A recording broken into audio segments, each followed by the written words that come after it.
사람은 마음, 즉 생각을 바꾸면요, 언행과 내 마음의 결단이 바뀌는 것입니다. 저는 그렇게 생각합니다.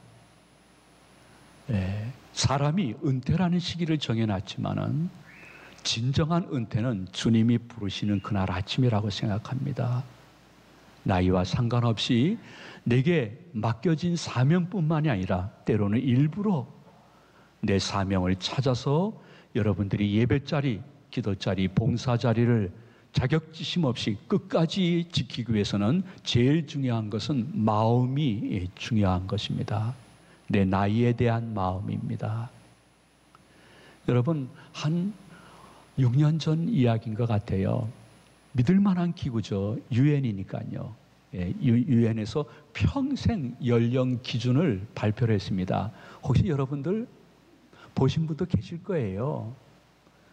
유엔은 굉장히 신뢰할 만한 기관인데 세상이 너무 많이 바뀌었기 때문에 평생 연령 기준을 이야기할 때 유엔의 발표입니다.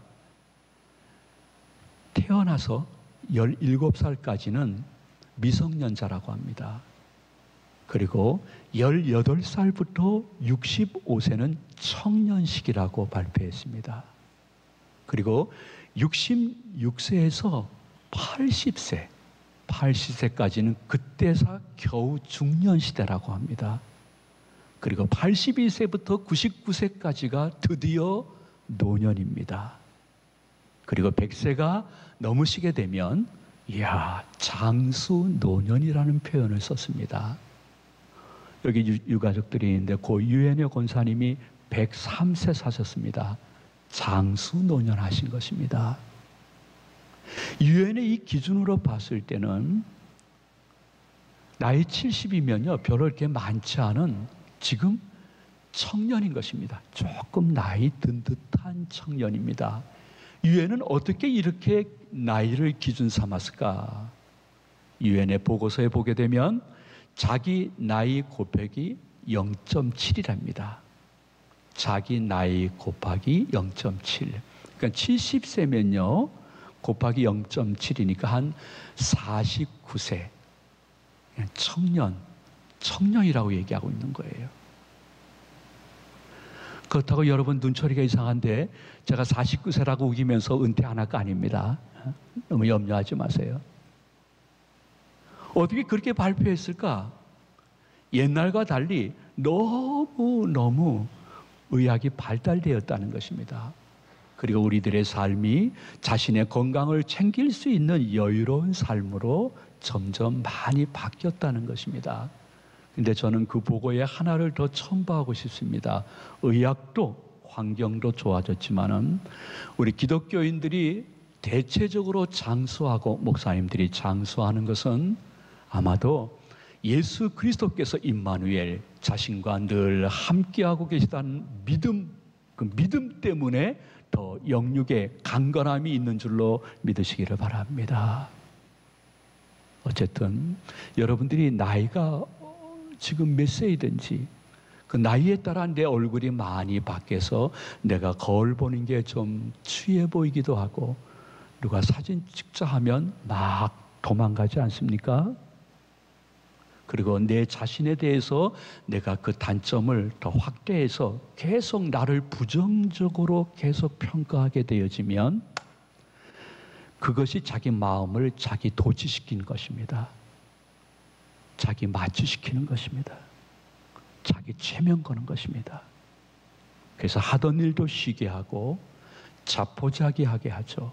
그래서 정신 건강에도 안 좋고 육신 건강에도 안 좋은 것입니다. 우리 기독교인들이 이렇게 예배드리면서 하나님의 말씀을 받으면서 자신을 관리하는데 정말 중요한 관리는 하나님의 말씀을 기준으로 한 자기 마음 관리인 것입니다.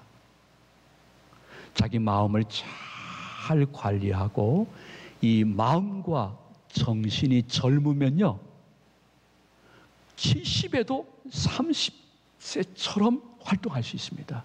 근데 생각이 늙으면 30살에도 70살처럼 행동하는 사람들이 교회 안팎에 있습니다. 여러분들은 어떠신지요? 우리는 모든 삶의 기준이 하나님의 말씀이기 때문에 하나님의 말씀을 통해서 우리의 부정된 자아를 향한 마음이나 그 누구를 향한 마음도 넉넉히 생각과 뜻이 바뀔 수가 있습니다. 왜냐하면 하나님의 말씀은 살아있는 말씀이고 영육간에 활력을 주는 말씀입니다. 하나님의 말씀은 어떠한 좌우의 날쌘 검보다 더 예리하고 날카로워서 우리의 혼과 영도 찌를 수 있고 우리의 골수와 우리의 모든 관절을 찌를 정도로 하나님의 말씀은 강하되, 하나님의 말씀의 제일 중요한 부분은 무엇이냐면 우리의 마음의 생각과 뜻을 판단하시고 좌우할 수 있다고 히브리서 기자는 4장 12절에서 이렇게 말씀하셨습니다. 우리 다 같이 봉독하도록 합니다. 하나님의 말씀은 살아있고 활력이 있어 좌우의 날선 어떤 검보다 예리하여 혼과 영과 및 관절과 골수를 찔러 쪼개기까지 하며 또 마음의 생각과 뜻을 판단하나니. 아멘. 하나님의 말씀은 여러분들의 마음의 생각과 뜻을 판단하고 좌우시킬 수 있는 것입니다. 그러므로 우리가 가져야 될 마음 관리 중에 제일 중요한 관리는 하나님 앞에서 감사하는 마음입니다. 그것이 조금 더 진행이 되어지면 사람 앞에서도 감사하는 마음이 예전과 달리 생기게 됩니다. 감사하는 마음이 생기는 사람은 어떠한 특징이 있을까? 감사하는 마음이 그의 삶을 지배하고 생각을 지배하는 분들은 굉장한 독특한 특징이 있습니다. 그것은 자신이 가지지 못한 것이 아니라 그럼에도 불구하고 자신이 지금 가지고 있는 것에 대한 발견과 감사가 있습니다. 잃어버린 것이 아니라 아직 남아있는 것을 바라보고 그럼에도 불구하고 하나님께 감사할 수 있습니다. 내 곁을 떠난 것, 떠난 사람 아닙니다. 아직 내 곁에 남아있는 것, 남아있는 사람을 보면서 이것도 하나님의 은혜지 하고 감사할 수 있는 사람, 그러한 분들의 마음에는 사단 귀신 들어가기가 굉장히 힘듭니다. 왜냐하면 감사는 원어적으로 볼 때 찬양이요, 찬양은 감사이기 때문에 감사와 찬양이 있을 때 여러분 경험해 봤는지 모르겠습니다. 귀신 들린 사람이 여러분이 가가지고 몇 번 찬양을 서너 곡 하게 되어지면 귀신이 점점 세력이 약화되는 것을 그의 눈과 몸을 통해서 보신 분들이 계실 것입니다. 사랑하는 제가족 여러분, 현장 예배를 드리던 영상으로 예배 드리던 여러분들에게 지금 기억해야 될 것은 내 마음 관리입니다. 죄송하지만 다시 한번 말씀드립니다. 잃어버린 것보다 아직 남아있는 것, 떠난 것보다 곁에 있는 것, 내게 없는 것 보고 불평하지 말고 내 곁에 지금 있는 것을 보면서 감사할 수밖에 없는 것은 이 세상에서 제일 오랫동안 사랑과 환경 때문에 고통을 당했던 다윗은 본문에서 이렇게 말씀하고 있습니다. 여호와 하나님께 그럼에도 불구하고 감사하라. 그의 선하심과 인자하심은 단기간이라 영원하도다 선포하고 있습니다. 아버지 하나님은 우리들을 사랑하시되 선하심과 인자하심으로 늘 사랑하고 있습니다. 내가 어떻게 이 현장을 판단하든 상관없이 아버지 하나님은 영원토록, 그분은 원래 본성이 선하시고 인자하십니다. 근데 우리를 향해서도 항상 선하시고 인자하시게끔 역사하신 것입니다. 물론 우리는 일평생 선하심과 인자하심이 일시적이고 감정적으로 바뀌었기 때문에 하나님도 그렇게 여러분들이 판단할 수 있는데, 하나님이 본문에서 강조하는 최고의 부분은 영원하도다 하는 것입니다. 난 너희 한 사람 한 사람 예수 그리스도를 십자가에서 죽이시면서까지 살리신 영혼과 육신의 삶을 인도할 때는 감정과 일시적인 판단으로 인도하지 않는다. 나의 너를 향한 선하심과 인자하심은 영원하고 네가 판단할 때 감사헌금 드릴 만한 일에도 나는 선하고 인자함으로 함께했지만은 지금 감사헌금 드릴 마음이 1도 없는 그 일 가운데도 내 선하심과 인자하심은 함께하고 있는 건데 네가 깨닫지 못하는 거지. 지난 금요일 날 우리 고 박동주 선교사님처럼 이름을 밝힐 수 없는 모 나라에서 북방 선교하던 한 분이 코로나에 확진돼서 그 선교사님이 젊은 나이에 소천하고 말았습니다.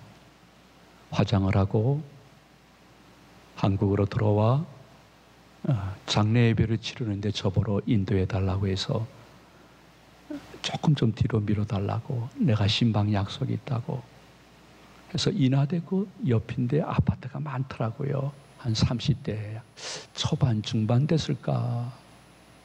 젊은 성도님 부부가 목사님 와서 좀 기도하고 예배 드려주세요 와서 예배 드리고 식사 안 하고 금방 이제 일어났는데, 내비 아가씨가 참 어떤 때는 놀랍다는 생각이 들어요. 저는 이제 서울에 모 병원으로 가려고 그러면 이렇게 해서 도화동으로 해서 인천 공고 앞으로 해서 도화IC로 빠지면 되겠구나, 그게 제일 빠르겠구나 생각했는데 이 내비 아가씨가 이상한 데로 자꾸만 데리고 가는 거예요. 이 아가씨 왜 그러지? 근데 나중에는 아주 좁은 골목으로 데리고 들어가는 거예요. 옆에 타는 아내와 함께 이거 잘못 들어온 거 아니냐 했더니 아니에요. 우리가 당황하고 잘못 들어왔다고 생각했는데 경인 고속도로가 일부 기간이 일반 도로가 돼가지고 이렇게 좁은 골목으로 가다 보니까 순간적으로 경인 고속도로가 나오더라고요. 그래서 엄청 빨리 갔어요. 제가 느낀 게 있어요. 내가 당황하고 이거 아니지, 이건 무슨 일이야 하더라도 아버지 하나님은 더 좋은 것을 예비하시면서 더 인생에 더 넓은 길을 준비하고 있는데 내가 불평하고 있는 것이지, 내가 당하고 있는 것이지, 그런 생각이 좀 들었습니다. 여러분들은 어떠신지요? 분명한 것은 여러분의 마음이 혹 하나님에 대한 잘못된 생각이 바뀌고 어떠한 것이라도 그분은 나한테 주실 때 선하고 인자하심으로 주시는 것인데, 하나님 곁에는 쓰레기통이 없는데 하나님이 내게 주신 현실의 시작과 과정과 결과에서 절대 그분은 실수가 없으신 것인데, 그럼에도 불구하고 내가 감사하고 찬양해야지 하는 성도에게 어느 순간 다시 인생의 고속도로를 열게 해주시는 아버지 하나님, 그분을 만나신 분들은 이 시간 더욱 감사하시고, 그렇게 역사하기를 바라는 마음이 계신 분들은 이 말씀을 수많은 사람 가운데 하나님이 내게 개인적으로 주시는 음성으로 받을 수 있는 이 시간 되시기를 축원해 드립니다. 아마도 이 가운데 찬송하는 분 중에 이런 분들이 계실 거예요. 목사님, 제가 받은 복이 없어요, 헤아릴 게 없어요 하시는 분이 중이층이나 이 안에 혹시 계시는지 모르겠습니다. 이해합니다. 그런데 제가 복 중에 제일 큰 복을 말씀드리겠습니다. 예수 믿고 영혼 구원받은 거 큰 복인 줄 알고 이 시간 세시기를 축원을 드립니다. 그리고 솔직히 젊으신 분들은 이해가 안 될지 모르겠지만 사실입니다. 내가 지금 살아서 호흡하면서 본당에서 예배드리고 있는 것은 돈으로 계산할 수 있는 엄청난 축복입니다. 왜냐하면 지금 육신의 극심한 고통으로 말미암아 죽음의 그림자를 보면서 숨을 헐떡이며 마지막 순간을 보내고 있는 그분에게는 우리가 생각할 때 너무 지루한 하루가 하루라도 더 살고 싶은데 하는 하루요 생명이기 때문인 것입니다. 어쨌든 어떠한 힘들게 사시는 분이었습니다. 그분과 어디를 갔는데 거기에 마침 푸른 초장에 예수님이 이렇게 목자처럼 계시는데 어린 양을 안고 있는 그러한 그림을 그분하고 같이 보게 되었습니다. 그분이 이렇게 말씀했습니다. 목사님, 아주 표정이 밝았습니다. 저 성화는 저와 아주 인연이 깊어요. 왜 그래요? 그러니까 너무너무 감사할 일이 없고 힘든 인생을 너무 겹불행 속에 살아갈 때에 제 믿음이 엄청 흔들렸거든요. 근데 어느 날 저 그림을 보게 됐다는 거예요. 근데 마음속에 이러한 음성이 들렸대요. 저 예수님 품에 안긴 어린 양이야, 너다. 그런 소리를 들었다는 거예요. 그럼 저한테 이러는 거예요. 목사님, 저 예수님 품에 어린 양 있죠? 저 어린 양이 저예요. 나이가 굉장히 많으신 분이 아주 밝게 자신을 어린 양이라고 이야기하는 거예요. 왜 그럴까요? 체험이 있습니다. 다윗처럼 너무 힘든 인생을 겹부령 속에 사는 어느 날 믿음까지 흔들리는 그 순간 하나님이 저 성화를 보게 해주신 거예요. 그리고 예수님 품에서 그럼에도 불구하고 안전하게 감사함으로 어쩌면 꾹뻑꾹뻑 너무 평안해서 자고 있는 어린 양이 저라는 것을 느끼게 되었을 때 그분의 인자하심과 선하심이 일시적이 아니라 영원히 자신과 함께 하시는 것 때문에 그 고비를 넘길 수가 있었다는 것입니다. 그분이 예수님을 믿는지 안 믿는지는 모르겠습니다. 보스턴 대학의 심리학과 교수가 있습니다. 하워드 가드너라는 분이십니다. 이 하워드 가드너가 이런 말을 했습니다. 우리 마음을 이야기할 때에 행복한 사람은 자신이 가지고 있는 것을 바라보면서 감사하고 행복해한다. 근데 엄청나게 다른 사람들이 볼 때에 야, 되게 행복하겠다 하는 조건을 갖고 있는 사람이라 할지라도 불행한 사람은 자신이 아직 가지고 있지 않는 것을 희망하다가 불행이 깊어진다고 말씀했습니다. 하나님이 여러분들에게 얼굴이 지문이 다르듯이 다 주신 것이 있습니다. 그 주신 것을 이렇게 발견하는 진리의 광부가 되었으면 좋겠습니다. 맥주감사주일 그냥 절기에 끝나지 않고 그리고 내게 있는 것, 내게 남은 것, 아직 떠나지 않은 것 그것을 바라보고 여호와의 인자하심과 선하심이 언젠가 내가 생각하기에도 이것은 회복이구나 할 때를 주실 줄로 알고 가진 것을 좋아하고 감사해야 됩니다. 여러분, 닭이 가진 최고의 좋은 것은 알을 낳는 것입니다.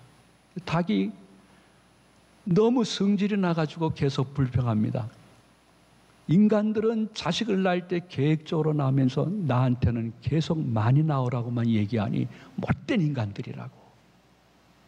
그렇게 인간들을 바라보면서 혹은 불평하고 나쁜 이야기를 하는 것보다는 내가 알을 쑥쑥 낳아서 그 누구에겐가 좋은 선한 것을 베풀 수 있는 위치라는 것에 대해서 감사하는 마음을 가져야 되지 않을까요? 그랬더니 닭의 그 말을 들었던 소가 이렇게 이야기했다고 합니다. 야, 넌 그래도 나는 많은 인간들에게 한없이 우유를 주는데 나보러 엄마라고 하는 놈은 한 놈도 없어. 아주 나쁜 인간들이야. 소의 마음속에 내가 많은 사람들에게 좋은 우유를 공급할 수 있다는 것이 얼마나 좋은 일인데 그것에 감사하고 내게 있는 것에 감사하지 아니하면요 결국 남는 것은 하나님과 사랑과 환경 속의 불평이요 그 불평은 자기 최면이 되어서 자신을 포기하거나 육신 건강에 더 유익하지 않음을 우리가 한 번쯤은 생각해 봐야 됩니다. 여러분, 영어를 배워두면요, 언젠가 그 영어를 써먹을 때가 있습니다. 참 좋았어, 이번에 그동안 배워두기 잘했어. 여러분들이 케이크나 쿠키를 만드는 것을 배워두게 되면 언젠가 나보다 조금 어려운 분들에게 이것을 나눠줄 수 있는 기회를 꼭 얻게 될 것입니다. 우리 교회 몇몇 교인들이 계십니다. 그 중에 남자 안수 집사님도 계시는데 성경을 암송하시는 분들이 있습니다. 수백 구절을 암송하는 분들도 있습니다. 그것으로 그분들은 믿음을 유지하고 있습니다. 여러분, 성경을 암송해 두게 되어지면 하나님이 언젠가 그 암송한 성경을 영혼 구원을 위해서 사용하게 하실 때가 있는 것입니다. 여러분이 그것 때문에 감사하기도 하지만은 그럼에도 불구하고 감사하고 그것까지 여호와의 선하심과 인자하심은 영원한 거야. 난 그냥 감사할래, 찬양할래 하게 되어지면 여러분이 계속 쌓아두는 감사와 찬양이 어느 때에 좋은 것으로 여러분 품으로 돌아오는 것을 느낄 수 있는 것이 신앙의 공식인 것입니다. 혹시 혼자 등산을 해보셨는지요? 혼자 등산을 하게 되어지면 중턱쯤 올라가면 동료와 함께 가는 것보다는 힘이 듭니다. 그런데 혼자 등산하다가 높은 언덕을 넘어가게 되면 딱 자기 주위에는 바람 소리하고 자기 숨소리밖에 들리지 않습니다. 근데 놀라운 일이 있습니다. 바람 소리와 숨소리밖에 들리지 않지만은 자신을 다시 한번 조명해 보는데 굉장히 유익한 시간이 그 시간인 것입니다. 몇몇이랑 같이 등산하는 것보다. 여러분이 비기독교적인 문화 사회 속에서 혼자 지금 등산하고 있습니다. 인생 등정이죠. 주위의 사람들을 무시하고 환경을 무시할 수는 없으나 가끔 여러분들이 하나님과 자신과 단 둘이의 대면하는 시간을 가지시면 좋을 것 같습니다. 바람 소리와 같은 하나님의 소리, 내 거친 숨소리 가운데 그럼에도 불구하고 난 하나님 감사할래요, 하나님 사랑해요, 하나님 찬양할래요, 그분께 고백하게 되어지면 그분이 엄청 좋아하십니다. 아침에 일어나서 무슨 일을 할 때든지, 중요한 결단하기 직전이든지 주무시기 전이든지 주님 사랑해요, 감사해요, 저를 용서하시고 인자와 긍휼로 이 일로 함께 해주세요 하게 되면 그분이 바람소리처럼 개인적으로 감사하는 여러분들에게 마음의 위로의 음성을 주시는 것을 이번 한 주간 성령의 은혜로 경험을 했으면 참 좋겠습니다. 말씀을 마칩니다. 저는 우리 아내가 인정하듯이 목회자로서 여러 가지 부족한 것이 참 많습니다. 내 목회를 손 놓아야 될 마지막 한 해를 보내면서 느끼는 것이 있습니다. 그것은 우리 아내랑 저는 어떠한 상황과 어떠한 형편과 개인적이든 가정적이든 일이 있을 때 순간 당황하지만은 그 가운데서 남은 감사를 찾는데 열심이었습니다. 그리고 찬양하는데 열심이었습니다. 감사와 찬양. 그것을 하나님이 거절하기에는 좀 힘드신 모습이 지금의 모습이 아닐까 하는 확신을 솔직히 갖고 있습니다. 여러분, 구약에서 제일 길게 겹불행 당한 사람이 다윗입니다. 신약에서 제일 일생 길게 고통을 당하신 분들이 사도 바울입니다. 여러분 잘 아시죠? 신구약 전체 감사와 찬양, 찬양과 감사를 제일 많이 고백한 분이 누구냐? 제일 오랫동안 고통당했던 다윗하고 바울입니다. 여러분 어떠신지요? 바람소리와 숨소리만 단둘이 있듯이 감사와 찬양 소리가 아버지 하나님께 조용히 들려져 나만이 알 수 있는 체험 있는 한 주간을 보내시기를 이 말씀을 허락해 주신 예수님의 이름으로 축원을 드립니다. 축복합니다.